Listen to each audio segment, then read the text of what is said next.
सभी दोस्तों को नमस्कार। स्वागत करता हूं आपका अपने इस चैनल गॉड ऑनलाइन क्लासेस में। दोस्तों, जैसा कि हम उत्तराखंड शिक्षक पात्रता परीक्षा 2023 के लिए तैयारी कर रहे हैं और सामाजिक अध्ययन का शिक्षण शास्त्र के अंतर्गत लगातार आप लोगों के सामने वीडियो लेकर के आता हूं दोस्तों प्रत्येक दिन। आज ये लगातार 11वीं वीडियो है और इससे पूर्व 10 वीडियोज़ आप लोगों को विभिन्न प्रकार के स्रोतों से पेश कर दी गई है यूट्यूब पर डाल करके। तो दोस्तों, अगर आपने पिछली वीडियोज़ नहीं देखी हैं, जो 10 वीडियो जिससे पूर्व डाली थी मैंने, उनका लिंक भी आपको डिस्क्रिप्शन में मिल जाएगा दोस्तों। तो आप चाहो तो वहाँ से भी चेक कर सकते हैं। और जो पिछले साल की जो मैंने 20 वीडियोस बना रखी है दोस्तों, तो आप मेरे चैनल पेज पर जा कर के यूटेट SST करके उस प्लेलिस्ट को देख सकते हैं। वहाँ पर आपको सारी वीडियोस पिछले साल से लेकर अब तक की सारी वीडियोस मिल जाएंगी। और आपको मैंने प्रीवियस ईयर का जो पेपर था वो भी सॉल्व करके दिखाया है दोस्तों। तो आप चेक कर सकते हैं कि पिछली बार की वीडियोस से लगातार वैसे ही क्वेश्चन पूछे गए थे जो मैंने वीडियोस में डाले हुए थे दोस्तों। तो लगभग यहाँ से क्वेश्चन कहाँ से आते हैं इसके बारे में थोड़ा थोड़ा मैं प्रयास करता रहता हूँ प्रीवियस पेपरों को देख करके। तो आप लगातार मेरे टच में बने रहिएगा और एक उम्मीद करनी होगी आप लोगों को कि जो आप लोग पढ़ रहे हैं यही आएगा यूटेट में दोस्तों। तो बढ़ते हैं आज के इस वीडियो में, पहले क्वेश्चन पर बढ़ते हैं। उससे पहले एक छोटा सा अनुरोध रहेगा दोस्तों कि अगर आपने अभी तक चैनल को सब्सक्राइब नहीं किया है तो चैनल को ज़रूर सब्सक्राइब कीजिएगा और अपने दोस्तों के साथ भी शेयर कीजिएगा दोस्तों, ताकि आपको जैसे ही मैं कोई नई वीडियो डालता हूं तो उसका आपको नोटिफिकेशन मिल जाए दोस्तों। तो बढ़ते हैं पहले क्वेश्चन की ओर। पहला क्वेश्चन आ रहा है कि कानूनी विषयों पर राज्य सरकार को कौन परामर्श देता है। यहाँ पर राज्य सरकार की बात हो रही है, तो कानूनी विषयों पर राज्य सरकार को कौन परामर्श देता है। यहाँ पर ऑप्शन है महान्यायवादी, एडवोकेट जनरल, महान्यायाधिकर्ता, उच्च न्यायालय के मुख्य न्यायाधीश। तो याद रखेंगे दोस्तों, कानूनी विषयों पर राज्य सरकार को जो परामर्श देने का जो कार्य करता है वो होता है एडवोकेट जनरल। ठीक है, एडवोकेट जनरल होता है राज्य में।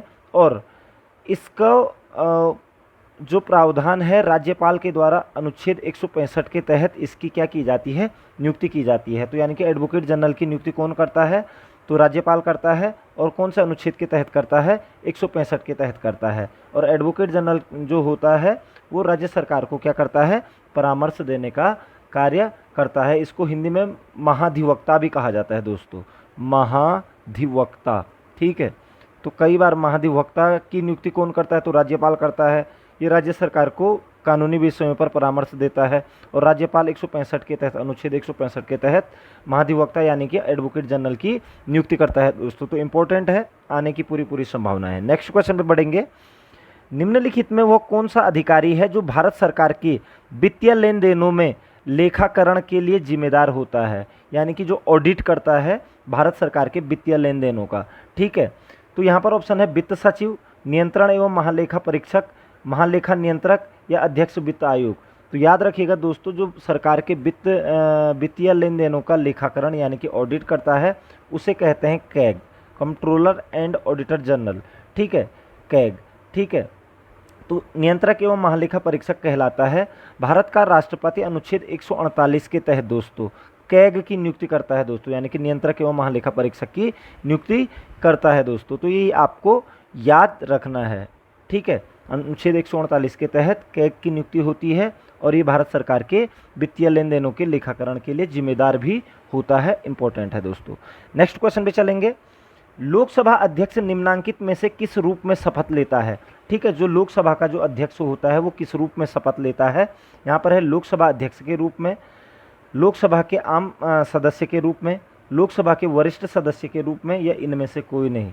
ठीक है, तो याद रखिएगा दोस्तों, जो लोकसभा अध्यक्ष होता है कहीं ना कहीं वो क्या होता है, लोकसभा का यानी कि एक सांसद होता है। ठीक है, जो कि क्योंकि लोकसभा का अध्यक्ष को शपथ नहीं दिलाई जाती है इसलिए वह लोकसभा के एक आम सदस्य के रूप में क्या लेता है, शपथ लेता है दोस्तों। ठीक है, तो ये इसका आंसर हो जाएगा। ठीक है, लोकसभा के अध्यक्ष को शपथ कौन दिलाता है, तो आप बोलोगे ऐसा कोई प्रावधान नहीं है, लेकिन लोकसभा के जो आम सदस्य के रूप में वह क्या लेता है, सदस्य की शपथ लेता है दोस्तों। ठीक है, ये चीज़ क्लियर अपने माइंड में रख लीजिएगा। नेक्स्ट क्वेश्चन पे चलेंगे। लोकसभा अध्यक्ष अपना त्यागपत्र किसको देता है? तो लोकसभा अध्यक्ष अपना त्यागपत्र किसे देता है? यहाँ पर है राष्ट्रपति को, उपराष्ट्रपति को, प्रधानमंत्री को या लोकसभा उपाध्यक्ष को। तो याद रखेंगे दोस्तों, लोकसभा जो अध्यक्ष होता है वो हमेशा लोकसभा के उपाध्यक्ष को क्या देता है? अपना त्यागपत्र देता है। लोकसभा का अध्यक्ष जो होता है वो तब तक बना रहता है दोस्तों जब तक सदन अगर सदन विघटित भी हो जाए तो उस समय तक भी क्या रहता है? वो अध्यक्ष रहता है। लेकिन जैसे सदन विघटित हो जाता है तो उसके बाद उसको एक आम सदस्य के रूप में क्या देना पड़ता है? इस्तीफा देना पड़ता है। अतः वो अपना लोकसभा अध्यक्ष का जो त्यागपत्र होगा वो लोकसभा के उपाध्यक्ष को देता है दोस्तों। ठीक है, नेक्स्ट क्वेश्चन पे चलेंगे। संविधान के किस अनुच्छेद के तहत राज्यों में संवैधानिक तंत्र के विफल होने पर राष्ट्रपति शासन लागू किया जाता है? यानी कि राज्यों में जो राष्ट्रपति शासन लगता है वो किस आधार पर, राष्ट्रपति शासन किस अनुच्छेद के तहत लगता है? तो यहाँ पर अनुच्छेद 352, अनुच्छेद 354, अनुच्छेद 355, अनुच्छेद 356। तो याद रखिएगा दोस्तों, जो राज्यों में जब संवैधानिक तंत्र फेल हो जाता है, यानी कि सरकार जब गिर जाती है और कोई भी दल नई सरकार नहीं बना पाता है, तो उस कंडीशन में राज्यपाल के परामर्श पर राष्ट्रपति उस राज्य में क्या लगा देता है? राष्ट्रपति शासन लगा देता है। तो राज्यों में राष्ट्रपति शासन लगता है दोस्तों अनुच्छेद 356 के तहत, ये याद रखेंगे। बाकी 3 प्रकार के आपात लगते हैं दोस्तों राष्ट्रपति शासन, यानी कि एक तो 352 के तहत लगता है जब गृह युद्ध, सशस्त्र विद्रोह इस तरीके की घटना हो जाती है तो 352 के तहत लगता है। जब राज्यों का संवैधानिक तंत्र विफल हो जाता है तो 356 के तहत लगता है। और जब वित्तीय आपात लगता है दोस्तों तो वो 360 के तहत लगता है दोस्तों। तो ये यहाँ से आप लोगों को क्लियर रखना है, यहाँ से क्वेश्चन बन जाता है। नेक्स्ट क्वेश्चन पे चलेंगे। संविधान के किस अनुच्छेद के अंतर्गत हिंदी को राजभाषा के रूप में दर्जा प्रदान किया गया है? तो भारत की जो राजभाषा है वो हिंदी है, इसे राजभाषा के रूप में दर्जा प्रदान किया गया है। तो किस अनुच्छेद के तहत है? अनुच्छेद 348(1), अनुच्छेद 346(1), अनुच्छेद 343(1) या अनुच्छेद 345(1)। तो याद रखिएगा दोस्तों, अनुच्छेद 343(1) में हिंदी को भारत की राजभाषा के रूप में दर्जा दिया गया है दोस्तों। ठीक है, हिंदी को राजभाषा के रूप में दर्जा दिया गया है 343(1) में। आपको पता होना चाहिए राजभाषा से संबंधित उपबंध भारतीय संविधान के 343 से 351 तक हैं दोस्तों। ठीक है, ये क्वेश्चन पूछ लिया जाता है। राजभाषा से संबंधित बातें जो हैं, भाषा और राजभाषा से संबंधित जो भी प्रावधान है वो अनुच्छेद 343 से 351 के बीच हैं दोस्तों। और 343 फर्स्ट में हिंदी को राजभाषा के रूप में दर्जा प्रदान किया गया है दोस्तों। ठीक है, नेक्स्ट क्वेश्चन पे चलेंगे। किस भाषा को किसी राज्य की राजभाषा के रूप में अंगीकार करने का अधिकार किसे है? यानी कि किसी भाषा को किसी राज्य की राजभाषा के रूप में, किसी राज्य की राजभाषा के रूप में अंगीकार करने का अधिकार किसे है? तो यहाँ पर है राष्ट्रपति, संसद, राज्य विधानमंडल या राज्य राजभाषा आयोग। तो याद रखिएगा दोस्तों, किसी राज्य की राजभाषा के रूप में अंगीकार करने का अधिकार राज्य विधानमंडल को होता है। ठीक है, क्योंकि अनुच्छेद 345 में ये बात कही गई है कि राज्य की विधानमंडल के पास यह अधिकार होगा कि वह अपनी स्थानीय भाषा को या फिर हिंदी को अपना सकता है और राजकाज की भाषा अंग्रेजी रहेगी जब तक इसमें कोई परिवर्तन नहीं किया जाता है। तो अंग्रेजी राजकाज की भाषा कब तक रहेगी क्वेश्चन में पूछ लिया जाता है, तो अनिश्चित काल तक, जब तक इसमें परिवर्तन नहीं किया जाता है तो अनिश्चित काल तक रहेगी। लेकिन किसी राज्य की राजभाषा के रूप में अंगीकृत करने को का अधिकार राज्य विधानमंडल के पास है अनुच्छेद 345 के तहत दोस्तों, याद रखेंगे। ठीक है, नेक्स्ट क्वेश्चन पे चलते हैं। डोगरी भाषा किस राज्य में बोली जाती है? आपको पता है दोस्तों 92वां जो संविधान संशोधन हुआ था, 92वां संविधान संशोधन 2003 में, तो इसमें 4 भाषाओं को संविधान की 8वीं अनुसूची में रखा गया था, जिसमें कि थी डोगरी, संथाली, ठीक है, बोडो और मैथिली। ठीक है, मैथिली भाषा। ठीक है, ये जो डोगरी, संथाली, बोडो और मैथिली भाषा थी, इनको भारतीय संविधान के 8वीं अनुसूची में स्थान दिया गया 92वें संविधान संशोधन 2003 के तहत दोस्तों। ठीक है, जिसमें कि डोगरी भाषा भी है। अब ये डोगरी भाषा किस राज्य में बोली जाती है? यहाँ पर ऑप्शन है जम्मू कश्मीर, असम, बिहार, उड़ीसा। तो याद रखिएगा दोस्तों, जो डोगरी भाषा है ये जम्मू कश्मीर में बोली जाती है। मुख्य रूप से जो डोगरी भाषा बोली जाती है जम्मू कश्मीर, हिमाचल प्रदेश के कांगड़ा वाले क्षेत्र में बोली जाती है, और उत्तरी पंजाब के भी कुछ कुछ क्षेत्रों में बोली जाती है दोस्तों, उत्तरी पंजाब के। ठीक है, तो डोगरी भाषा मुख्य रूप से यहाँ पर जम्मू कश्मीर ऑप्शन में मिल गया हमको, तो जम्मू कश्मीर में बोली जाती है। इसके अतिरिक्त हिमाचल प्रदेश के कांगड़ा और उत्तरी पंजाब के भी कुछ हिस्सों में बोली जाती है दोस्तों। और कौन से संविधान संशोधन के द्वारा इसे 8वीं अनुसूची में स्थान दिया गया था, तो आप कहेंगे 92वां संविधान संशोधन, और 2003 में दोस्तों। ठीक है, नेक्स्ट क्वेश्चन पे चलते हैं। भारतीय संविधान के अनुच्छेद 344 के तहत प्रथम राजकीय भाषा आयोग का गठन हुआ था। ठीक है, भाषा आयोग का गठन कौन से अनुच्छेद के तहत हुआ था, तो अनुच्छेद 344 के तहत हुआ था। ठीक है, तो ये गठन कब हुआ था? ठीक है, यहाँ पर ऑप्शन है 1950 ईस्वी में एम मुंशी की अध्यक्षता में, 1955 ईस्वी में बीजी खेर की अध्यक्षता में, 1960 में MC खालसा की अध्यक्षता में, या 1965 में हुमायूं कबीर की अध्यक्षता में। तो याद रखेंगे दोस्तों, जो प्रथम भाषा आयोग का जो गठन किया गया था वो 1955 ईस्वी में किया गया था, और उसके अध्यक्ष थे बीजी खेर दोस्तों। ठीक है, प्रथम भाषा आयोग के अध्यक्ष कौन थे? बीजी खेर। यहाँ पर से क्वेश्चन 2-3 प्रकार से पूछ लिया जाता है। एक तो इसी प्रकार में कि अनुच्छेद 344 के तहत प्रथम राजकीय भाषा आयोग का गठन कब हुआ था, तो आंसर होगा 1955 में बीजी खेर की अध्यक्षता में। या फिर प्रथम राजकीय भाषा आयोग के अध्यक्ष कौन थे, तो बीजी खेर थे। प्रथम भाषा आयोग कब गठित किया गया था, तो आप कहेंगे 1955 में दोस्तों।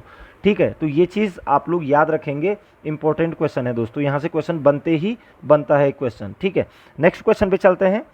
संविधान के किस अनुच्छेद में यह व्यवस्था किया गया है कि प्रत्येक राज्य शिक्षा के प्राथमिक स्तर पर मातृभाषा में शिक्षा की पर्याप्त सुविधाओं को उपलब्ध कराने का प्रयास करेगा? ठीक है, कि प्रत्येक राज्य का यह दायित्व होगा कि प्राथमिक स्तर पर मातृभाषा में शिक्षा, जो कि अभी नई NEP शुरू हुई है दोस्तों, उसमें भी प्राथमिक स्तर पर मातृभाषा में शिक्षा प्रदान करने की बात हो रही है। तो ये कौन से अनुच्छेद में कहा गया है दोस्तों? तो अनुच्छेद 349, अनुच्छेद 350, अनुच्छेद 350A या अनुच्छेद 351 में। तो याद रखना 350A में ये बात की गई है कि मातृभाषा में शिक्षा प्राथमिक स्तर पर देना प्रत्येक राज्य का क्या होगा, उपलब्ध कराने का प्रयास करेगा। मातृभाषा में शिक्षा उपलब्ध कराने का प्रयास करेगा प्रत्येक राज्य दोस्तों। ठीक है, नेक्स्ट क्वेश्चन पे चलते हैं। पंचायती राज विषय है, आपको पता है दोस्तों 3 प्रकार की सूचियां होती है, संघ सूची होती है, राज्य सूची होती है और समवर्ती सूची होती है। तो यहाँ पर ये पूछ रहा है कि पंचायती राज विषय है, यहाँ पर है ऑप्शन समवर्ती सूची में, केंद्र की सूची में, राज्य की सूची में या विशेषाधिकार की सूची में। तो पंचायती राज दोस्तों प्रत्येक राज्य में अलग अलग त्रिस्तरीय पंचायती राज व्यवस्था, चतुर्स्तरीय पंचायत राज व्यवस्था, द्विस्तरीय पंचायती राज व्यवस्था होती है। तो पंचायती राज जो विषय है वो राज्य की सूची का है दोस्तों। ठीक है, पंचायती राज विषय जो है राज्य की सूची का है, और पंचायती राज को लागू जो किया था दोस्तों 73वें संविधान संशोधन 1993 के द्वारा किया गया था। ये कल की वीडियो में मैंने आप लोगों को बताया है। तो प्रत्येक टॉपिक से मैं क्वेश्चन लेकर के आता हूँ आपके सामने हर दिन दोस्तों, अलग अलग तरीके से, तो आपको समझ आ जाना चाहिए और याद भी हो जाता है आप लोगों को उसी तरीके से। तो राज्य सूची में होता है पंचायती राज का विषय, इसे आप लोग याद रखेंगे। नेक्स्ट क्वेश्चन पे चलेंगे। निम्नलिखित में कौन सा विषय समवर्ती सूची में है? तो समवर्ती सूची में कौन सा विषय है? ठीक है, समवर्ती सूची वो सूची होती है जिसमें केंद्र सरकार एवं राज्य सरकार दोनों मिलकर के क्या बनाती हैं, कानून बना सकती हैं। ठीक है, तो यहाँ पर ऑप्शन है, और भारत की जो 7वीं अनुसूची है उसमें संघ सूची, राज्य सूची और समवर्ती सूची का क्या करा गया है, 3 सूचियों का वर्णन किया गया है दोस्तों। तो समवर्ती सूची में कौन सा विषय आता है? यहाँ पर है कृषि, शिक्षा, पुलिस या रक्षा। तो याद रखिएगा दोस्तों, जो शिक्षा है, ठीक है, शिक्षा ये समवर्ती सूची का विषय है, यानी कि इस पर केंद्र सरकार भी कानून बनाती है और राज्य सरकार भी कानून बना सकती है। ठीक है, जबकि पुलिस हो गया, कृषि हो गया, राज्य सूची के विषय हैं, और रक्षा आपका केंद्र संघ सूची का विषय है दोस्तों। ठीक है, तो यहाँ पर समवर्ती सूची का विषय है शिक्षा। ठीक है, याद रखेंगे। नेक्स्ट क्वेश्चन पे चलेंगे। शिक्षा को किस संविधान संशोधन द्वारा राज्य सूची से हटाकर समवर्ती सूची में शामिल किया गया? तो कौन सा संविधान संशोधन किया गया था दोस्तों कि शिक्षा को राज्य सूची से हटाकर, पहले राज्य सूची में हुआ करती थी शिक्षा, लेकिन अब उसे हटा करके समवर्ती सूची में डाल दिया गया है। ठीक है, तो यहाँ पर है 40वें संविधान संशोधन, 42वें संविधान संशोधन, 44वें संविधान संशोधन, या इनमें से कोई नहीं। तो याद रखेंगे दोस्तों, भारत का जिसे लघु संविधान के नाम से भी जाना जाता है, जो कि 42वां संविधान संशोधन है दोस्तों। ठीक है, और 42वें संविधान संशोधन के द्वारा ही शिक्षा को राज्य सूची से हटाकर समवर्ती सूची में प्रदान कर दिया गया था 1976 ईस्वी में। ठीक है, 1976 में हुआ था 42वां संविधान संशोधन दोस्तों। ठीक है, नेक्स्ट क्वेश्चन पे चलते हैं। 1952 का वर्ष भारतीय इतिहास में क्यों महत्वपूर्ण है? तो 1952 का वर्ष भारतीय इतिहास में क्यों महत्वपूर्ण है? यहाँ पर ऑप्शन है, राज्य पुनर्गठन अधिनियम पारित हुआ था। बिल्कुल गलत बोल रहा है, राज्य पुनर्गठन अधिनियम पारित हुआ था दोस्तों 1956 ईस्वी में। ठीक है, हरियाणा राज्य विभाजित हुआ था, हरियाणा राज्य 1966 ईस्वी में विभाजित हुआ था पंजाब राज्य से। भारत में प्रथम सरकारी जनगणना हुई थी। भारत की जो प्रथम स्वतंत्रता प्राप्ति के बाद की जो प्रथम जनगणना थी दोस्तों वो 1951 में हुई थी। ठीक है, और यद्यपि भारत में सबसे पहली बार जो जनगणना हुई थी वो 1871 ईस्वी में हुई थी दोस्तों। ठीक है, और यहाँ पर लोकसभा का प्रथम आम निर्वाचन हुआ था। तो 1952 में पहली बार लोकसभा का निर्वाचन चुनाव हुआ था, भारत का आम चुनाव हुआ था 1952 में, इसलिए 1952 वर्ष भारतीय इतिहास में महत्वपूर्ण है। तो ये इसका आंसर हो जाएगा दोस्तों कि लोकसभा का प्रथम आम चुनाव हुआ था दोस्तों। ठीक है, 1952 ईस्वी में। बाकी मैंने आप लोगों को डिस्क्राइब कर ही दिया है। अगर वीडियो पसंद आ रही है दोस्तों तो लाइक करना ना भूलिएगा और अपने कमेंट भी करते रहिएगा कहीं पर आपको समस्या आती है तो दोस्तों। नेक्स्ट क्वेश्चन पे चलते हैं। भारत की निर्वाचन पद्धति निम्न में से किस देश के निर्वाचन पद्धति के अनुरूप है? ठीक है, तो भारत की जो निर्वाचन पद्धति है वो किस देश के निर्वाचन पद्धति के समान है? यहाँ पर है रूस, अमेरिका, ब्रिटेन, फ्रांस।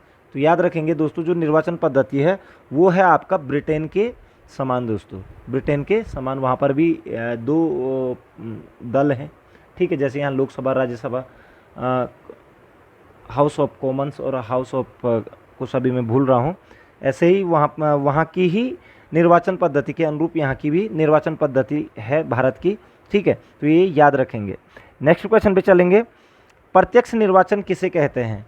प्रत्यक्ष निर्वाचन, यहाँ पर ऑप्शन है, निर्वाचन मंडल द्वारा प्रतिनिधि चुनना, अभिजात वर्ग द्वारा प्रतिनिधि चुनना, जनता द्वारा प्रतिनिधि चुनना, या इनमें से कोई नहीं। तो प्रत्यक्ष निर्वाचन वही होता है जिसमें जनता के द्वारा प्रतिनिधि चुना जाता है, उसे प्रत्यक्ष निर्वाचन कहा जाता है दोस्तों। ठीक है, तो प्रत्यक्ष निर्वाचन जनता द्वारा प्रतिनिधि चुनने को कहा जाता है। नेक्स्ट क्वेश्चन पे बढ़ेंगे। भारतीय संविधान के किस अनुच्छेद में निर्वाचन आयोग के लिए प्रावधान है? तो निर्वाचन आयोग का प्रावधान किस अनुच्छेद में किया गया है?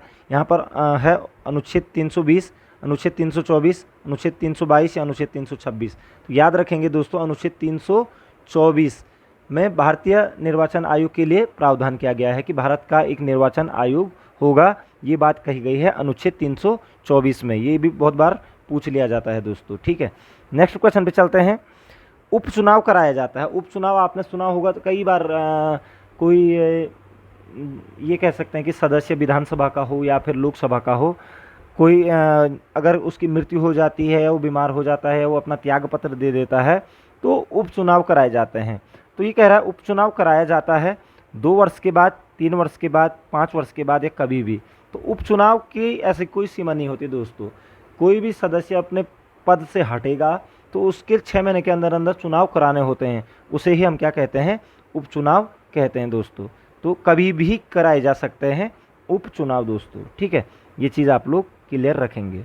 नेक्स्ट क्वेश्चन पे चलेंगे। मुख्यमंत्री की नियुक्ति संविधान के किस अनुच्छेद के तहत की जाती है? तो मुख्यमंत्री की नियुक्ति संविधान के किस अनुच्छेद के तहत की जाती है? यहाँ पर अनुच्छेद 153, अनुच्छेद 161, अनुच्छेद 163 या अनुच्छेद 165। ठीक है, तो याद रखेंगे दोस्तों अनुच्छेद 163 के तहत मुख्यमंत्री की नियुक्ति किसके द्वारा की जाती है? राज्यपाल के द्वारा की जाती है दोस्तों। ठीक है, तो अनुच्छेद 163 में मुख्यमंत्री के नियुक्ति से संबंधित प्रावधान किए गए हैं दोस्तों। ठीक है, नेक्स्ट क्वेश्चन पे चलेंगे। राज्यपाल निम्नलिखित में से किसकी नियुक्ति नहीं करता है? तो राज्यपाल किसकी नियुक्ति नहीं करता है? मुख्यमंत्री एवं मंत्रिपरिषद, राज्य का महाधिवक्ता, राज्य लोक सेवा आयोग के सदस्य, राज्य के उच्च न्यायालय के सदस्य। तो देखिए दोस्तों, मुख्यमंत्री एवं मंत्रिपरिषद की नियुक्ति करता है, राज्य के महाधिवक्ता की नियुक्ति भी राज्यपाल के द्वारा होती है और राज्य लोक सेवा आयोग के सदस्य की नियुक्ति भी राज्यपाल द्वारा होती है। लेकिन जो राज्य के उच्च न्यायालय के जो सदस्य होते हैं दोस्तों, ठीक है, उच्च न्यायालय के न्यायाधीश या सदस्य बोल सकते हैं, तो जो न्यायाधीश होते हैं उनकी नियुक्ति राज्यपाल नहीं करता है, बल्कि इनकी नियुक्ति किसके द्वारा? राष्ट्रपति के द्वारा की जाती है मुख्य न्यायाधीश की अनुशंसा पर दोस्तों। ठीक है, तो राज्यपाल किसकी नियुक्ति नहीं करेगा? उच्च न्यायालय के न्यायाधीशों की नियुक्ति नहीं करता है। बाकी राज्य का महाधिवक्ता, लोक सेवा आयोग के सदस्य और मुख्यमंत्री एवं मंत्रिपरिषद की नियुक्ति राज्यपाल के द्वारा होती है दोस्तों। नेक्स्ट क्वेश्चन पे चलते हैं। भारत के संविधान के किस अनुच्छेद में मौलिक कर्तव्यों की चर्चा की गई? क्वेश्चन लगभग हर बार पूछा जाता है। तो मौलिक कर्तव्य आपको पता है दोस्तों, भारतीय संविधान के किस अनुच्छेद में इसकी चर्चा की गई है मौलिक कर्तव्य की? यहाँ पर अनुच्छेद 51A में, अनुच्छेद 50A में, अनुच्छेद 49A में या अनुच्छेद 52A में? तो याद रखेंगे अनुच्छेद 51A में दोस्तों। अनुच्छेद 51A में मौलिक कर्तव्यों की चर्चा की गई है, जो कि संविधान के भाग 4A में है दोस्तों। ठीक है, भाग 4A में और अनुच्छेद 51A में मौलिक कर्तव्यों की चर्चा की गई है। 11 मौलिक कर्तव्य हैं हमारे, जो कि सोवियत रूस, पूर्व सोवियत रूस के संविधान से रिलेटेड है, और 42वें संविधान संशोधन 1976 के द्वारा इन्हें जोड़ा गया था दोस्तों, मौलिक कर्तव्यों को। ठीक है, नेक्स्ट क्वेश्चन पे चलेंगे। किसके अंतर्गत कलकत्ता, मद्रास एवं बम्बई के उच्च न्यायालय स्थापित किए गए थे? तो कलकत्ता, मद्रास और बम्बई के उच्च न्यायालय किस अधिनियम के आधार पर स्थापित किए गए थे? यहाँ पर भारत सरकार अधिनियम 1909, भारतीय उच्च न्यायालय अधिनियम 1861, भारतीय उच्च न्यायालय अधिनियम 1865 या भारतीय उच्च न्यायालय अधिनियम 1911? तो याद रखेंगे दोस्तों, भारतीय उच्च न्यायालय अधिनियम 1861 ईस्वी में कलकत्ता, मद्रास और बम्बई में उच्च न्यायालय स्थापित किए गए थे। तो भारतीय उच्च न्यायालय अधिनियम 1861 का जो था, कलकत्ता, मद्रास और बम्बई में उच्च न्यायालय स्थापित करने की बात की गई थी दोस्तों। ठीक है, और ये इस समय जो यहाँ के वायसराय थे वो लॉर्ड कैनिंग थे। वो कौन थे? लॉर्ड कैनिंग, याद रखेंगे, कैनिंग। नेक्स्ट क्वेश्चन पे बढ़ते हैं दोस्तों। लक्षद्वीप संघ शासित प्रदेश किस उच्च न्यायालय के क्षेत्राधिकार के अंतर्गत आता है? आपको पता है लक्षद्वीप एक केंद्र शासित प्रदेश है, जिसका कि उच्च न्यायालय किस राज्य के क्षेत्राधिकार के अंतर्गत आता है? तो यहाँ पर है मद्रास उच्च न्यायालय, बम्बई उच्च न्यायालय, कलकत्ता उच्च न्यायालय या केरल उच्च न्यायालय? तो लक्षद्वीप का जो उच्च न्यायालय है दोस्तों, वो है आपका केरल उच्च न्यायालय से संबंध। ठीक है, लक्षद्वीप का जो क्षेत्राधिकार होगा वो होगा केरल उच्च न्यायालय के क्षेत्राधिकार के अंतर्गत दोस्तों। ठीक है, नेक्स्ट क्वेश्चन पे चलेंगे। स्वतंत्रता के पश्चात मंत्रिपरिषद के खिलाफ पहला अविश्वास प्रस्ताव कब लाया गया था? अविश्वास प्रस्ताव लाने के बाद प्रधानमंत्री को हटाया जा सकता है दोस्तों। तो स्वतंत्रता के पश्चात मंत्रिपरिषद के खिलाफ पहला अविश्वास प्रस्ताव कब लाया गया था? यहाँ पर 1854 में, 1954 में, 1961 में, 1963 में, 1975 में? तो याद रखना दोस्तों, पहली बार जब चाइना के साथ भारत की हार हो गई थी तो 1963 ईस्वी में। ठीक है, 1963 ईस्वी में पंडित जवाहरलाल नेहरू के खिलाफ अविश्वास प्रस्ताव लाया गया था जे बी कृपलानी के द्वारा दोस्तों। तो पहली बार पंडित जवाहरलाल नेहरू के खिलाफ, जो कि प्रथम प्रधानमंत्री भी थे भारत के, उनके खिलाफ अविश्वास प्रस्ताव लाया गया था दोस्तों। अविश्वास प्रस्ताव के लिए दोस्तों कम से कम संसद के कुल सदस्यों का 50 सदस्यों का अनुमोदन चाहिए होता है। ठीक है, तो याद रख सकते हैं आप लोग इसे। तो स्वतंत्रता के पश्चात पहली बार 1963 में अविश्वास प्रस्ताव लाया गया है। नेक्स्ट क्वेश्चन पे चलेंगे। जब उपराष्ट्रपति राष्ट्रपति का कार्यभार संभालता है तो क्या होता है? वह राज्यसभा के सभापति के रूप में सभी कार्य करता है। बिल्कुल गलत है, वो राज्यसभा के सभापति के रूप में कार्य नहीं कर सकता है दोस्तों। उसे राष्ट्रपति पद के सभी विशेषाधिकार और भत्ते प्राप्त होते हैं। बिल्कुल होते हैं। जब उपराष्ट्रपति राष्ट्रपति का कार्यभार संभालेगा तो उसे राष्ट्रपति पद के सभी विशेषाधिकार और भत्ते प्राप्त हो जाएंगे। वह राष्ट्रपति तथा उपराष्ट्रपति दोनों की शक्तियों का प्रयोग करता है। बिल्कुल गलत है, वो सिर्फ राष्ट्रपति के ही पद का प्रयोग करता है, और उपयुक्त तो सभी गलत हो गया। तो सिंपल एक जवाब यहाँ पर सही था कि जब उपराष्ट्रपति राष्ट्रपति का कार्यभार संभालता है तो उसे राष्ट्रपति पद के सभी विशेषाधिकार और भत्ते प्राप्त होते हैं दोस्तों। ठीक है, उस समय वो राज्यसभा का सभापति भी नहीं रहेगा, यद्यपि राज्यसभा का पदेन सभापति होता है उपराष्ट्रपति, लेकिन जैसे उपराष्ट्रपति राष्ट्रपति बन जाएगा वो नहीं रहेगा उस समय। ठीक है, तो नेक्स्ट क्वेश्चन पे चलते हैं दोस्तों। भारत के उपराष्ट्रपति के संबंध में कौन सा कथन असत्य है? तो भारत के उपराष्ट्रपति के संबंध में कौन सा कथन असत्य है? यहाँ पर है भारत के प्रथम उपराष्ट्रपति एस राधाकृष्णन थे। बिल्कुल सही है। उपराष्ट्रपति का चुनाव भारत का राष्ट्रपति करता है। बिल्कुल गलत बात बोल रहे हैं, क्योंकि उपराष्ट्रपति का चुनाव जो करते हैं वो निर्वाचन आयोग करता है, भारत का निर्वाचन आयोग करता है दोस्तों। ठीक है, उपराष्ट्रपति राज्यसभा का सभापति होता है, ये बिल्कुल सही है। उपराष्ट्रपति की योग्यता प्राप्त करने के लिए प्रत्याशी की आयु कम से कम 35 वर्ष होनी चाहिए। बिल्कुल सही है। तो उपराष्ट्रपति बनने को 35 वर्ष की आयु चाहिए होती है। भारत के प्रथम उपराष्ट्रपति एस राधाकृष्णन थे, और उपराष्ट्रपति राज्यसभा का पदेन सभापति होता है। ये सत्य है, लेकिन आपने सत्य खोजना है तो उपराष्ट्रपति का चुनाव भारत का राष्ट्रपति करता है, गलत है, जबकि चुनाव आयोग इसका चुनाव करता है उपराष्ट्रपति का। तो आपको यही गलत को चुनना है, आपको आंसर बनाना है, ऑप्शन बी हो जाएगा। नेक्स्ट क्वेश्चन पे चलेंगे। राष्ट्रपति द्वारा संसद के दोनों सदनों के लिए कुल कितने सदस्यों को नामित किया जाता है। तो यहाँ पर कंफ्यूज नहीं होना है, क्योंकि आपको 12 भी पता है, 2 भी पता है। राज्यसभा में 12 सदस्यों को नामित करता है और लोकसभा में 2 एंग्लो इंडियन को नामित किया जाता है राष्ट्रपति के द्वारा। तो कुल कितने सदस्य, दोनों सदनों की बात हो रही है दोस्तों, तो इसलिए गंभीरता से क्वेश्चन पढ़ना पड़ता है। तो 12 + 2 कितना हो गया आपका, 14 हो जाएगा दोस्तों इसका आंसर। ठीक है, ये क्वेश्चन कई बार लोग कन्फ्यूजन कर जाते हैं इसमें। ठीक है, नेक्स्ट क्वेश्चन पे चलेंगे। भारत के राष्ट्रपति को यह अधिकार प्राप्त नहीं है कि वह क्षमा प्रदान करे। आर्टिकल 72 के तहत क्षमा प्रदान करने का अधिकार है राष्ट्रपति के पास। न्यायालय के न्यायाधीश को हटाए। न्यायालय के न्यायाधीश को राष्ट्रपति नहीं हटा सकता है दोस्तों। संसद के दोनों सदनों में पारित होने के बाद राष्ट्रपति उस पर साइन मारता है। तो न्यायालय के न्यायाधीशों को हटाने की शक्ति राष्ट्रपति के पास नहीं है, ये गलत बात है। आपातकाल की घोषणा कर सकता है राष्ट्रपति और अध्यादेश जारी कर सकता है 123 के तहत। ठीक है, और आपातकाल की घोषणा आपको पता ही है 352, 356 और 360 के तहत करता है। क्षमा प्रदान करने की अनुच्छेद 72 के तहत भारतीय राष्ट्रपति किसी व्यक्ति को क्षमा दान दे सकता है, लेकिन न्यायालय के न्यायाधीश को नहीं हटा सकता है। तो ये आपका आंसर बन जाएगा यहाँ पर। ठीक है, नेक्स्ट क्वेश्चन पे चलेंगे। किसी विधि के प्रश्न पर सर्वोच्च न्यायालय से परामर्श लेने का अधिकार किसको है। तो विधि के प्रश्न पर सर्वोच्च न्यायालय से परामर्श लेने का अधिकार किसको है। यहाँ पर है प्रधानमंत्री को, राष्ट्रपति को, किसी भी उच्च न्यायालय को, या उपरोक्त सभी को। तो याद रखेंगे दोस्तों, सर्वोच्च न्यायालय राष्ट्रपति के लिए परामर्शदात्री का कार्य करती है भारतीय संविधान के अनुच्छेद 143 के तहत दोस्तों। ठीक है, तो राष्ट्रपति को सर्वोच्च न्यायालय से परामर्श लेने का अधिकार है दोस्तों, ये चीज़ आप लोग क्लियर रखेंगे।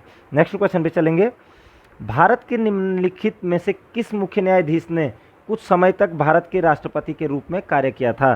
तो कौन सा मुख्य न्यायाधीश था ऐसा जिसने भारत के राष्ट्रपति के रूप में कार्य किया था। आपको पता होना चाहिए दोस्तों, जब राष्ट्रपति नहीं रहता है तो उस समय उपराष्ट्रपति राष्ट्रपति का कार्यभार ग्रहण कर लेता है, और जब उपराष्ट्रपति और राष्ट्रपति दोनों नहीं रहते हैं तो भारत का जो मुख्य न्यायाधीश होता है उसको राष्ट्रपति बनने का मौका मिलता है। तो एम हिदायतुल्ला को ये मौका मिला था, और ठीक है, न्यायमूर्ति एम हिदायतुल्ला। तो यहाँ पर लिखा है कि किस मुख्य न्यायाधीश को कुछ समय तक भारत के राष्ट्रपति के रूप में कार्य करने का मौका मिला। तो यहाँ है न्यायमूर्ति M Hidayatullah, option number D दोस्तों। ये क्वेश्चन भी पूछा जा सकता है दोस्तों। 1969 मई, जुलाई और अगस्त के महीने में 20 जुलाई से 24 अगस्त तक ऐसे राष्ट्रपति के रूप में भी इन्होंने कार्य किया दोस्तों। तो न्यायमूर्ति एम हिदायतुल्ला को राष्ट्रपति बनने का भी मौका मिला था दोस्तों। तो आशा करता हूं दोस्तों कि आपको वीडियो जरूर पसंद आई होगी, और इसमें बहुत सारे इंपॉर्टेंट क्वेश्चन थे, और जो कि आज पूरी इंडियन पॉलिटी पर आधारित थे। 30 के 30 क्वेश्चन जितने भी थे ये सारे के सारे आपके इंडियन पॉलिटी पे रिलेटेड थे, और बहुत ज़्यादा इंपॉर्टेंट है दोस्तों। यहाँ से 5 से 6 क्वेश्चन आप लोगों के पास बनने की पूरी उम्मीद बनती है, ऐसी मैं उम्मीद करता हूँ। आपका समय शुभ हो, मिलते हैं नेक्स्ट वीडियो में, तब तक जय हिंद।